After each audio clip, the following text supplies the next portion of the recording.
എല്ലാവർക്കും നമസ്കാരം. ഒരു മതത്തെ അതിന്റെ എല്ലാ ആശയങ്ങളോടും കൂടി വെറും 1 മണിക്കൂറിനുള്ളിൽ എങ്ങനെ ഒരാൾക്ക് വിശദീകരിച്ചു കൊടുക്കാൻ പറ്റും?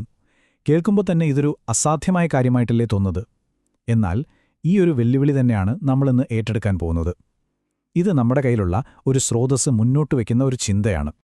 ശരിക്കും ഒറ്റയടിക്ക് കേൾക്കുമ്പോൾ ഇത് പറ്റാത്തൊരു കാര്യമായിട്ട് നമുക്ക് തോന്നാം. പക്ഷെ ഒന്ന് ആലോചിച്ച് നോക്കിയേ, ചരിത്രത്തിൽ ഇത് സംഭവിച്ചിട്ടുണ്ട്. പ്രവാചകന്റെ കാലത്ത് ഒരു നാടോടി, അദ്ദേഹം ഒരു ദിവസം കൊണ്ടാണ് ഇസ്ലാമിന്റെ അടിസ്ഥാന കാര്യങ്ങൾ പഠിച്ചത്. എന്നിട്ട് തിരിച്ചുപോയി തന്റെ ഗോത്രത്തെ മുഴുവൻ പഠിപ്പിക്കുകയും നയിക്കുകയും ചെയ്തു. അപ്പോ അതെങ്ങനെ സാധിച്ചു? എന്തായിരുന്നു ആ ലളിതമായ രീതി? നമുക്കതൊന്ന് നോക്കാം. ആ രഹസ്യം മുഴുവൻ ഒതുങ്ങുന്നത് ഈ 3 ആശയങ്ങളിലാണ്. 1 വിശ്വാസം, അതായത് എന്ത് വിശ്വസിക്കണം. 2 അനുഷ്ഠാനം, എന്ത് ചെയ്യണം. പിന്നെ 3ാമത്തേത് ഉത്കൃഷ്ടത, എങ്ങനെ ഒരു നല്ല മനുഷ്യനാകണം. ഇത് പ്രവാചകന്റെ വളരെ പ്രശസ്തമായൊരു അധ്യാപനത്തിൽ നിന്ന് വരുന്നതാണ്. ജിബ്രീലിന്റെ ഹദീസ് എന്നാണതിന് പറയുക. ഈ ഒരു സിമ്പിൾ ഫ്രെയിംവർക്ക് വെച്ചാണ് നമ്മൾ ഇസ്ലാമിനെ വേഗത്തിൽ മനസ്സിലാക്കാൻ ശ്രമിക്കുന്നത്. അപ്പോൾ നമുക്ക് ആദ്യത്തെ ഭാഗത്തേക്ക് കിടക്കാം. അടിസ്ഥാനം, അതായത് എന്താണ് വിശ്വസിക്കേണ്ടത്. എല്ലാത്തിൻ്റെയും തുടക്കം അവിടെ നിന്നാണല്ലോ. ഈയൊരു ഭൗതിക അടിത്തറയ്ക്ക് പറയുന്ന പേരാണ് അഖീദ. ഇത് വെറുമൊരു അഭിപ്രായമോ ഒരു തോന്നലോ അല്ല, ഒരു കെട്ടിടത്തിന്റെ ഫൗണ്ടേഷൻ പോലെയാണ്. ഒരു സംശയത്തിനുമിടയില്ലാതെ പൂർണ്ണമായ ഉറപ്പോടെ സ്വീകരിക്കേണ്ട ചില അടിസ്ഥാന തത്വങ്ങളാണിത്. അപ്പോൾ എന്തൊക്കെയാണ് ആ പ്രധാന വിശ്വാസങ്ങൾ? ഒന്നാമതായി, ഈ ജീവിതം ശാശ്വതമല്ല, ഇതൊരു താൽക്കാലിക ഇടം മാത്രമാണ് എന്ന ചിന്ത. നമ്മളെയെല്ലാം സൃഷ്ടിച്ചത് ഒരേ ഒരു ദൈവമാണ്. ആ ദൈവം അതുല്യനാണ്. അവന് തുടക്കമോ ഒടുക്കമോ ഇല്ല. അവൻ സർവശക്തനാണ്, എല്ലാം അറിയുന്നവനാണ്. പിന്നെ അവൻ മനുഷ്യർക്ക് ബുദ്ധിയും സ്വന്തമായി തിരഞ്ഞെടുക്കാനുള്ള കഴിവും തന്നിട്ടുണ്ട്. ഏറ്റവും പ്രധാനപ്പെട്ട കാര്യം, ഇതിനെല്ലാം ശേഷം ഒരു ശാശ്വതമായ ജീവിതം വരാനുണ്ട്. അവിടെ നമ്മുടെ പ്രവൃത്തികൾക്കനുസരിച്ചു പ്രതിഫലമോ, അതായത് സ്വർഗമോ, അല്ലെങ്കിൽ ശിക്ഷയോ, അതായത് നരകമോ ഉണ്ടാവും. ഇതാണ് ലോകത്തെക്കുറിച്ചുള്ള അടിസ്ഥാന കാഴ്ചപ്പാട്. ഇനി ഈ വിശ്വാസത്തിന്റെ ഏറ്റവും കാതലായ ഭാഗം, ദൈവം ഒന്നാണ് എന്നുള്ളതാണ്. ആരാധനയിൽ അവനു പങ്കാളികളില്ല. അതോടൊപ്പം തന്നെ നമുക്ക് കാണാൻ കഴിയാത്ത ഒരു ലോകമുണ്ട്. മാലാഖമാരും ജിന്നുകളുമൊക്കെയുള്ള ഒരു അദൃശ്യലോകം. പിന്നെ ദൈവം മനുഷ്യർക്ക് വഴികാട്ടാനായി ദൂതന്മാരെ അയച്ചിട്ടുണ്ട്, അവരുടെ കൂടെ ദൈവിക ഗ്രന്ഥങ്ങളും. അതിൽ ഖുർആനാണ് അവസാനത്തേത്, യാതൊരു മാറ്റവും വരാതെ സംരക്ഷിക്കപ്പെട്ട ഗ്രന്ഥം. ആ സന്ദേശം കൊണ്ടുവന്ന മുഹമ്മദ് നബിയാണ് അവസാനത്തെ പ്രവാചകൻ. ശരി, അപ്പോൾ നമ്മൾ എന്ത് വിശ്വസിക്കണമെന്ന് കണ്ടു. ഇനി അടുത്ത ഘട്ടം, ഈ വിശ്വാസം എങ്ങനെയാണ് പ്രവൃത്തിയിലേക്ക് വരുന്നത്? എന്താണ് ചെയ്യേണ്ടത്? നമുക്ക് നോക്കാം. പ്രധാനമായും 4 കാര്യങ്ങളാണ് ഇവിടെ വരുന്നത്. 1 നമസ്കാരം, ദിവസവും 5 നേരം, എല്ലാം കൂടി ഒരു അരമണിക്കൂർ പോലും വരില്ല. ഇത് ദൈവവുമായുള്ള ഒരു നേരിട്ടുള്ള ബന്ധമാണ്. 2 നോമ്പ്, റമളാൻ മാസത്തിൽ ആത്മാവിനെ ശുദ്ധീകരിക്കാനും ആത്മനിയന്ത്രണം പഠിക്കാനും. 3 സകാത്ത്, നമ്മുടെ സമ്പാദ്യത്തിൽ നിന്ന് ഒരു ചെറിയ ശതമാനം, കൃത്യമായി പറഞ്ഞാൽ 2.5% പാവപ്പെട്ടവർക്ക് കൊടുക്കുക. 4ാമത്തേത് ഹജ്ജ്, അതായത് തീർത്ഥാടനം. ജീവിതത്തിൽ ഒരിക്കൽ സാമ്പത്തികമായും ശാരീരികമായും കഴിവുണ്ടെങ്കിൽ മാത്രം ചെയ്താൽ മതി. ഇതിൽ വളരെ രസകരമായ ഒരു സാമൂഹിക ഘടനയുണ്ട്. ഒന്ന് ശ്രദ്ധിച്ചു നോക്കിയാൽ മനസ്സിലാകും. ദിവസേനയുള്ള നമസ്കാരങ്ങളിലൂടെ അയൽക്കാർ തമ്മിൽ കാണുന്നു. ആഴ്ചയിലൊരിക്കൽ വെള്ളിയാഴ്ച നമസ്കാരത്തിന് ഒരു പ്രദേശത്തുള്ളവരെല്ലാം ഒരുമിക്കുന്നു. വർഷത്തിൽ 2 തവണ പെരുന്നാളിന് ഒരു നഗരത്തിലുള്ളവർ ഒത്തുകൂടുന്നു. അവസാനം ജീവിതത്തിൽ ഒരിക്കൽ ഹജ്ജിനു വേണ്ടി ലോകത്തിന്റെ പല ഭാഗത്തുള്ളവരും ഒന്നിക്കുന്നു. ഇതൊരു വ്യക്തിയിൽ നിന്ന് തുടങ്ങി ലോകം മുഴുവൻ വ്യാപിക്കുന്ന ഒരു സാമൂഹിക താളമാണ്, അല്ലേ? ഇനി അനുഷ്ഠാനം എന്ന് പറയുമ്പോൾ ചില കാര്യങ്ങൾ ചെയ്യുക എന്നത് മാത്രമല്ല, ചില കാര്യങ്ങൾ ചെയ്യാതിരിക്കുന്നതും അതിന്റെ ഭാഗമാണ്. അതായത് കൊലപാതകം, മോഷണം, കളവ്, അനീതി, ഇതൊക്കെ ലോകത്തുള്ള എല്ലാ മനുഷ്യരും ഒരുപോലെ തിന്മയായി കാണുന്ന കാര്യങ്ങളാണല്ലോ. ഇവയിൽ നിന്ന് വിട്ടുനിൽക്കുക എന്നതും അനുഷ്ഠാനത്തിന്റെ ഒരു പ്രധാന ഭാഗമാണ്. ഇവിടെ നമ്മൾ വളരെ പ്രധാനപ്പെട്ടൊരു വ്യത്യാസം മനസ്സിലാക്കണം. ഒരു പാപം ചെയ്യുന്ന ആളും ഒരു അടിസ്ഥാന വിശ്വാസത്തെ നിഷേധിക്കുന്നയാളും തമ്മിലുള്ള വ്യത്യാസം. ഒരാളൊരു തെറ്റ് ചെയ്യുന്നു, പക്ഷേ അയാൾക്കറിയാം അത് തെറ്റാണെന്ന്.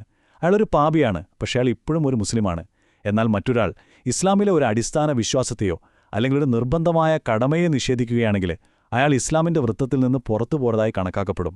ഇത് രണ്ടും രണ്ടാണ്. ഓക്കെ, അപ്പോൾ നമ്മൾ എന്ത് വിശ്വസിക്കണമെന്നും എന്ത് ചെയ്യണമെന്നും കണ്ടു.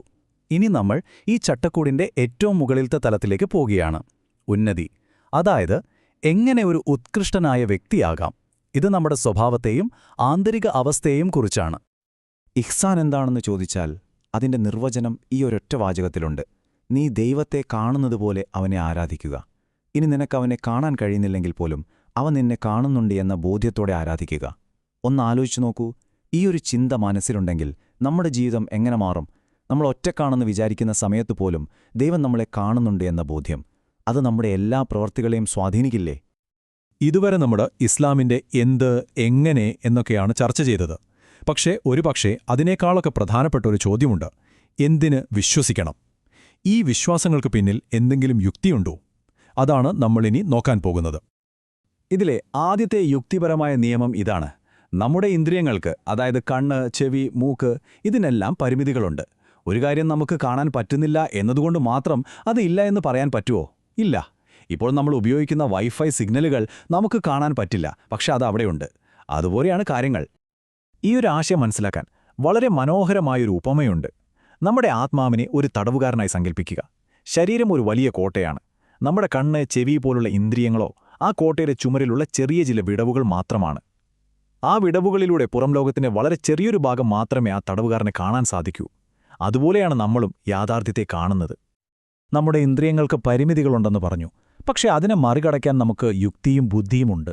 ഉദാഹരണത്തിന്, ദൂരെ കാണുന്ന മരീചിക വെള്ളമല്ല, അതൊരു കാഴ്ചയുടെ പ്രശ്നമാണെന്ന് നമ്മുടെ ബുദ്ധിക്ക് മനസ്സിലാക്കാൻ പറ്റും. പക്ഷെ ഈ ബുദ്ധിക്കും അതിൻ്റേതായൊരു പരിധിയുണ്ട്.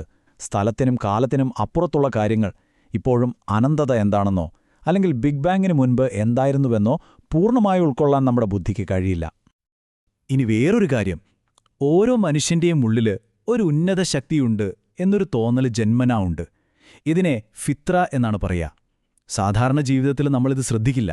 പക്ഷേ ജീവിതത്തിൽ വലിയൊരു പ്രതിസന്ധി വരുമ്പോൾ, നമ്മൾക്ക് നിയന്ത്രിക്കാൻ പറ്റാത്തൊരു അപകടം വരുമ്പോൾ, അറിയാതെ തന്നെ നമ്മുടെ ഉള്ളിൽ നിന്നൊരു വിളി വരും, ഒരു സഹായത്തിനായുള്ള തേട്ടം. ഇതിനൊരു നല്ല ഉദാഹരണമുണ്ട്. ഒരു പാരഷൂട്ടിൽ നിന്ന് ചാടിയ ഒരു സൈനികൻ. അദ്ദേഹത്തിന് ദൈവവിശ്വാസമൊന്നുമില്ല, പക്ഷെ താഴേക്ക് വീഴുമ്പോൾ പാരഷൂട്ട് തുറന്നില്ല. ആ ഒരു നിമിഷം മരണത്തെ മുന്നിൽ കണ്ടുപോൾ അദ്ദേഹം അറിയാതെ നിലവിളിച്ചുപോയി, "ഓ ദൈവമേ" എന്ന്. ആ വിളി വന്നത് അദ്ദേഹത്തിന്റെ ഉള്ളിലുള്ള ആ സഹജവാസനയിൽ നിന്നാണ്. ഇനി നമ്മളെല്ലാവരും ചിന്തിക്കേണ്ട ഒരു ചോദ്യമാണ്: ഈ ലോകത്ത് നമ്മൾ നീതിപൂർണമായി കാണുന്നുണ്ടോ? ഒരുപാട് തിന്മകൾ ചെയ്ത ആളുകൾ സുഖമായി ജീവിച്ച് മരിക്കുന്നു. ഒരുപാട് നന്മകൾ ചെയ്തവർ കഷ്ടപ്പെട്ടു മരിക്കുന്നു. അപ്പോൾ ഈ ലോകത്തെ സൃഷ്ടിച്ചത് തികഞ്ഞ നീതിമാനായ ഒരു ദൈവമാണെങ്കിൽ ഈ കണക്കുകളൊക്കെ എവിടെ വെച്ചാണ് ശരിയാവുന്നത്? അതിനൊരു നല്ല ഉപമയുണ്ട്. ഈ ജീവിതമെന്ന് പറയുന്നത് പകുതിക്ക് വെച്ച് നിർത്തിപ്പോയ ഒരു സിനിമ പോലെയാണ്. ഇന്റർവെല്ലായ ഒരു സിനിമ. കഥ അവിടെ തീർന്നു എന്ന് ഒരു പ്രേക്ഷകനും വിശ്വസിക്കില്ല. അവർ തീർച്ചയായും അതിന്റെ ബാക്കി കാണാൻ ആഗ്രഹിക്കും, ക്ലൈമാക്സ് അറിയാൻ ആഗ്രഹിക്കും. അതുപോലെ ഈ ജീവിതം ആദ്യ പകുതിയാണെങ്കിൽ എല്ലാ കണക്കുകളും തീർക്കുന്ന ഒരു രണ്ടാം പകുതി, അതായത് ഒരു പരലോക ജീവിതം, യുക്തിപരമായി തന്നെ ആവശ്യമല്ലേ? അപ്പോൾ നമ്മൾ ഈ ചർച്ച ചെയ്ത യുക്തിപരമായ കാര്യങ്ങളെല്ലാം വെച്ച് നോക്കുമ്പോൾ ദൈവത്തിലുള്ള വിശ്വാസത്തിന്റെ പ്രധാനപ്പെട്ട തൂണുകൾ എന്തൊക്കെയാണെന്ന് നമുക്ക് നോക്കാം. ഇത് വെറുതെ ഒരു ദൈവമുണ്ട് എന്ന് പറയുന്നതിനും അപ്പുറത്തുള്ള കാര്യമാണ്. ദൈവമുണ്ട്, അവനാണ് ഈ ലോകത്തിന്റെ ഉടമസ്ഥൻ, അവനാണ് എല്ലാം നിയന്ത്രിക്കുന്നത് എന്നൊക്കെ അംഗീകരിക്കുന്നതോടൊപ്പം ഇസ്ലാമിക വിശ്വാസത്തിലെ ഏറ്റവും പ്രധാനപ്പെട്ട, ഏറ്റവും നിർണായകമായ ഒരേയൊരു കാര്യം തൗഹീദാണ്. എന്താണത്? ആരാധനയ്ക്കർഹൻ ആ ഒരേയൊരു ദൈവം മാത്രമാണ്, അവന് യാതൊരു പങ്കാളികളുമില്ല. ഈയൊരു സമ്പൂർണ്ണ ഏകദൈവ വിശ്വാസമാണ് എല്ലാറ്റിൻ്റെയും അടിത്തറ. അപ്പോ നമ്മൾ ഈ ചർച്ച അവസാനിപ്പിക്കുമ്പോൾ ഒരു ചോദ്യം ബാക്കിയാവുന്നു. വിശ്വാസമെന്നത് വെറുമൊരു ഫീലിംഗ് അല്ലെങ്കിൽ പാരമ്പര്യമായി കിട്ടുന്നൊരു കാര്യം എന്നതിലുപരി സഹജവാസന, യുക്തി, ന്യായം എന്നിവയുടെയെല്ലാം ഒരു ഘടനയായി നമ്മളതിനെ സമീപിക്കുകയാണെങ്കിൽ വിശ്വാസത്തെക്കുറിച്ചുള്ള നമ്മുടെ ചർച്ചകൾ തന്നെ ഒരുപക്ഷെ മാറിയേക്കില്ലേ? ഇതൊന്ന് ആലോചിച്ചു നോക്കുക. ഈ ചിന്തയോടുകൂടി നിർത്തുന്നു. അടുത്ത തവണ കാണാം. നന്ദി.